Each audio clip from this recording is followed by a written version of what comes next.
예수님께서 갈릴리 가버나움 지역에서 말씀을 전하신 이후에 해가 저물 때쯤에 제자들과 배를 타고 바다를 건너가게 되시죠. 어디로 가셨는지 오늘 본문은 그 지역을 소개를 합니다. 거라사인 지방, 이방 땅입니다. 예수님께서 굳이 이 거라사인 지방, 가다라 지방에 그것도 밤에 배를 타고 건너가셔야만 했던 이유가 무엇이겠습니까? 왜 굳이 예수님께서 풍랑을 만나는 일을 경험하시면서까지 사서 고생을 해서 이 가다라 지방, 거라사인 지방에 가게 되셨을까? 그 이유를 오늘 본문은 분명하게 이야기를 합니다. 2절 말씀을 보면 예수님께서 배에 내리시자마자 더러운 귀신 들린 사람이 예수님 앞에 나와 앉았던 거죠. 그 사람에 대해서 소개하기를 그 사람을 제어할 수 있는 사람이 아무도 없었다. 쇠사슬과 고랑도 끊어낼 수 있는 괴력을 발휘했던 사람이었음을 소개를 하는데요. 스스로를 해치고 그래서 많은 사람들에게 피해를 주고 많은 사람들에게 위협하는 그런 귀신 들린 사람이 있었음을 소개를 합니다. 갈릴리 지방에도 예수님을 만나길 원하는 사람들도 많았고 또 예수님의 말씀을 듣기를 원했던 많은 사람들이 있었기에 예수님은 갈릴리 지역에 머무시면서 말씀을 전하시고 또 많은 병자들을 고치시는 사역을 감당하셨어도 크게 문제가 되지 않았을 것입니다. 그런데 예수님께서는 굳이 이 바다를 건너서 거라사인 지방, 가다라 지방에 가신 이유가 바로 이 한 사람을 만나시기 위해서, 이 한 사람을 구원해 주시기 위해서 굳이 가셨다는 거죠. 잃어버린 양 한 마리를 찾도록 찾으시는 그 선한 목자의 모습을 오늘 본문을 통해서 보게 되어집니다.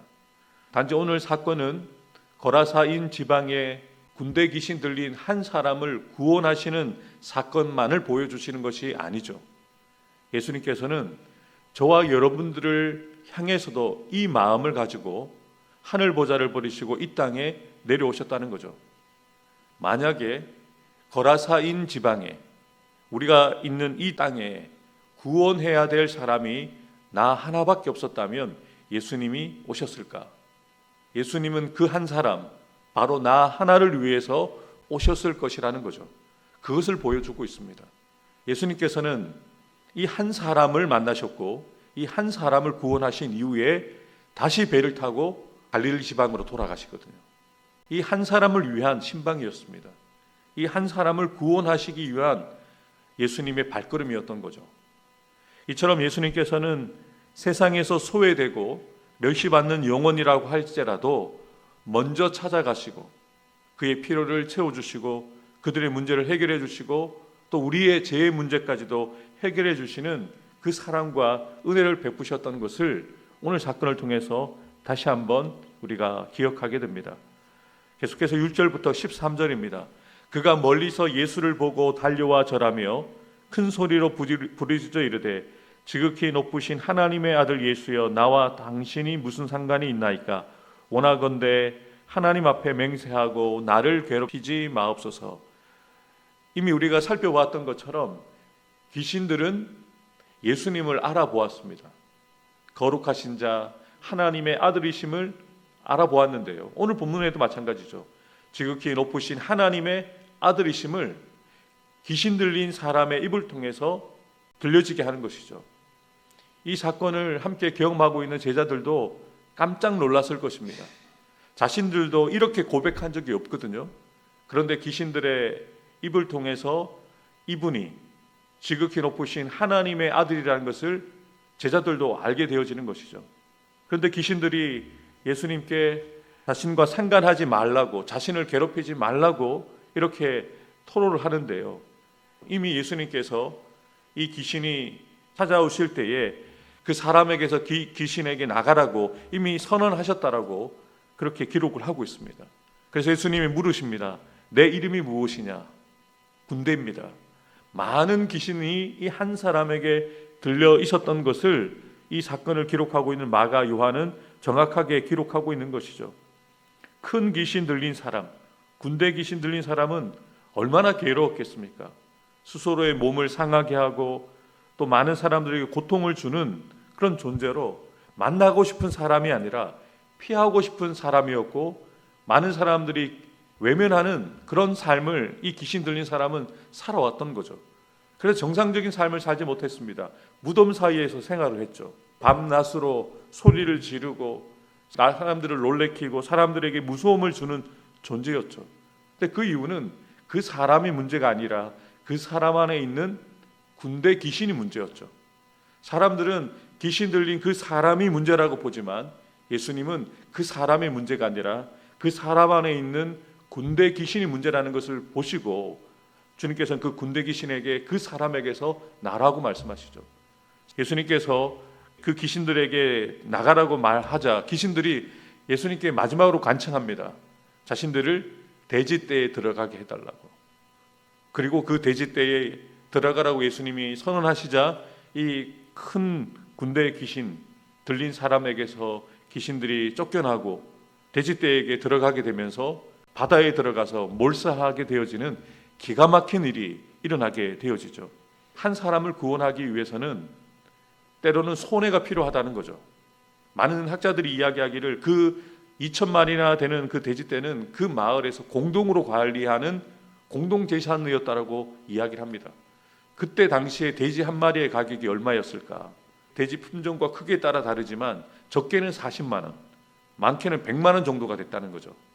40만 원으로 기준을 했을 때 이 2,000마리의 가격이 8억입니다. 100만 원으로 치면 20억이 넘는 큰 경제적인 손실이 있게 되는 거죠. 예수님은 그런 경제적인 손실을 따지지 않으십니다. 이 한 사람을 구원해내야 되거든요. 이 한 사람을 구원하시기 위해서 우리가 이해할 수 없는 선택이지만 군대 귀신을 이 돼지떼에 들어가게 하시고 그 돼지떼는 한순간에 바다에 몰사되어지는 이런 기가 막힌 사건을 경험하게 되어지죠. 그래서 14절부터 20절에는 이 사건을 경험한 그 지역 사람들의 반응이 기록되어져 있습니다. 우리 15절부터 17절 말씀을 함께 읽어보도록 하겠습니다. 예수께 이르러 그 귀신 들렸던 자 곧 군대 귀신 씹혔던 자가 옷을 입고 정신이 온전하여 앉은 것을 보고 두려워하더라. 이에 귀신 들렸던 자가 당한 것과 돼지의 일을 본 자들이 그들에게 알림해 그들이 예수께 지방에서 떠나시기를 간구하더라. 아멘. 지금 이 큰 군대 귀신 들렸던 자의 일로 인해서 되어진 사건을 듣고 예수님을 만나기 위해서 사람들이 찾아왔는데요. 그들이 직접 귀신 들렸던 사람이 정상적으로 회복되어진 모습을 보았습니다. 그리고 귀신 들린 사람으로 인해서 돼지떼가 죽게 되었음을 듣게 되어진 이후에 마을 사람들의 반응은 환영이 아니었습니다. 거절이었습니다. 17절을 보면 예수님께 그 지방을 떠나시기를 간구합니다. 왜 사람들은, 거라사인들은 이런 선택을 했을까요? 한 사람의 인생이 다시 회복되어지고 온전해진 것을 바라보면서 기뻐한 것이 아니라 자신들이 입은 경제적인 손실만을 생각하면서 자신들을 위해서, 자신들을 구원하기 위해서, 자신들에게 복음을 전하시기 위해서 오신 예수님을 알아보지 못하고 떠나시기를 간구했던 것이죠. 만약에 이들이 예수님을 영접하였다면 그들 또한 갈릴리 가버나움에 있었던 많은 사람들처럼 천국 복음을 들을 수 있었을 것이고, 예수님을 통해서 그들이 가진 문제도 해결받는 그런 은혜를 경험할 수 있었을 것입니다. 그런데 그들은 무엇이 중요한지 깨닫지 못했습니다. 자신들 앞에 있는 그분을 알아보지 못했고 예수님 행하신 그 일이 어떠한 의미를 갖고 있는지 깨닫지 못했기에 자신들이 입은 경제적인 손실만을 생각하고 또 두려움에 예수님께 떠나시기를 간구했던 것이죠. 산성도 여러분, 무엇이 중요할까요? 몇 억의 손해를 입고 몇 천만 원의 손해를 입고 몇 백만 원의 손해를 입더라도 우리는 한 사람을 구원하는 일이 더 중요하다는 것을 깨달아 알아야 합니다. 만약에 귀신 들렸던 이 사람이 나의 사랑하는 아들이었다면, 나의 사랑하는 남편이고 나의 사랑하는 친구였다면 그 친구가, 남편이, 아들이 구원받고 주님 앞에 온전히 세워졌다는 것을 생각하면 이렇게 반응하지 않았겠죠. 18절부터 20절 말씀을 함께 읽도록 하겠습니다. 예수께서 배에 오르실 때에 귀신 들렸던 사람이 함께 있기를 간구하였으나 허락하지 아니하시고 그에게 이르시되 집으로 돌아가 주께서 내게 어떻게 큰 일을 행하사 너를 불쌍히 여기신 것을 내 가족에게 알리라 하시니 그가 가서 예수께서 자기에게 어떻게 큰 일 행하셨는지를 데가볼리에 전파하니 모든 사람이 놀랍게 여기더라. 아멘. 은혜를 입은 이 한 사람은 예수님을 따라가기를 원했습니다. 예수님과 함께 하기를 원했습니다.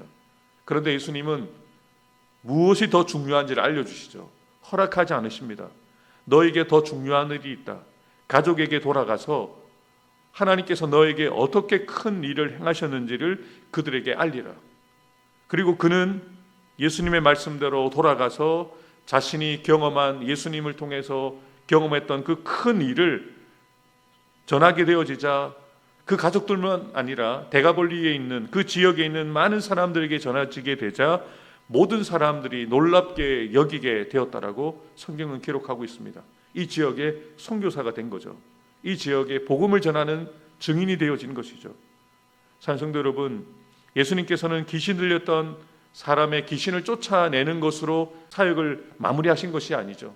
비록 이 한 사람에게만 기적을 행하셨지만 기적을 경험하고 은혜를 경험한 이 한 사람을 통해서 데가볼리 지역 가운데 하나님의 일이 전해지고 하나님의 구원의 역사가 이루어질 수 있도록 그 한 사람을 세우신 것이죠. 예수 그리스도를 만나게 되어지면 한 사람의 인생만이 바뀌는 것이 아닙니다. 그 한 사람을 통해서 한 가족이 구원되어지고 그 한 가족을 통해서 한 지역을, 한 마을을 구원하신다는 것을 분명하게 보게 되어집니다. 오늘 이 새벽에 저와 여러분들이 한 개인으로 나와 있지만 하나님은 우리를 통해서 한 가족을 구원하기를 원하십니다. 한 개인이 아니라 나를 통해서 한 마을을, 한 지역 가운데 하나님이 행하신 크고 놀라운 일들을 전하기를 원하십니다. 사랑하는 성도 여러분, 오늘 이 새벽에 주님께서 데가볼리 지역에 들어가셔서 거라사인 지방에 들어가셔서 귀신 들린 한 사람을 구원하셨던 그 사건을 통해서 어떠한 역사를 이루어가셨는지를 보시면서 주님, 나를 통해서도 이러한 일들이 나의 가족 가운데, 내가 살고 있는 지역 가운데 이러한 역사가 일어나기를 원합니다라고 기도하며 무엇이 중요한지를 깨닫고 주님이 가치를 두고 계시는 그 일들 가운데 우리도 마음을 두고 시간을 들여서 오늘 하루를 살아가는 저와 여러분들이 되기를 주님의 이름으로 축복합니다. 기도하겠습니다.